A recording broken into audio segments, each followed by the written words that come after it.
আমি কাঁচা পাকা আমের চাটনি করব। আম কেটে নিয়েছি, কেটে ধুয়ে নিয়েছি। আমি এবার গ্যাসটা জ্বেলে নেব।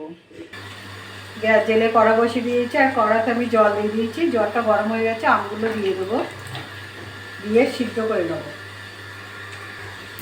সিদ্ধের মধ্যে আমি একটু হলুদ দিয়ে দেবো,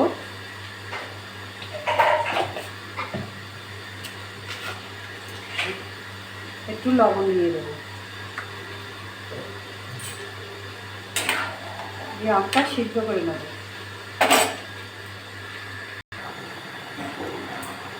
আমটা সিদ্ধ হয়ে গেছে, আমটা একটু এরকম ঘেটে নেব।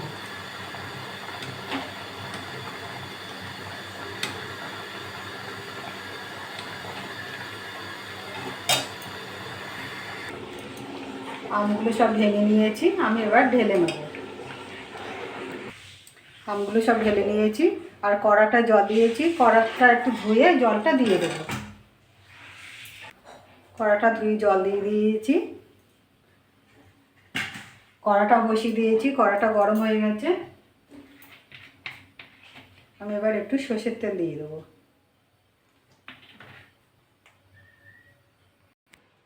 তেলটা গরম হয়ে গেছে, সর্ষে ফোড়ন দেবো।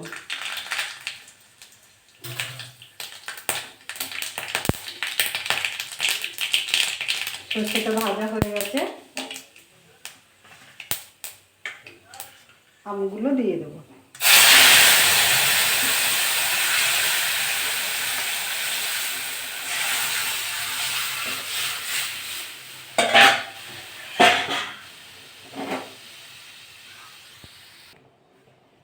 আমি বাসটা দিয়ে দেবো। মিষ্টিটা আপনারা যেরকম খাবেন কম বেশি করে দেবেন, দিয়ে এটা ফুটিয়ে নেব।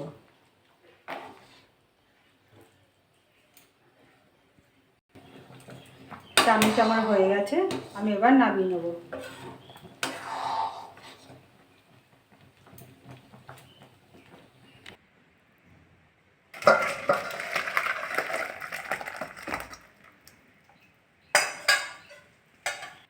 এরকম করে বাড়িতে রান্না করে খাবেন। খেয়ে ভালো লাগলে আমার চ্যানেলটাকে লাইক করবেন, শেয়ার করবেন, কমেন্ট করবেন, সাবস্ক্রাইব করবেন। ধন্যবাদ।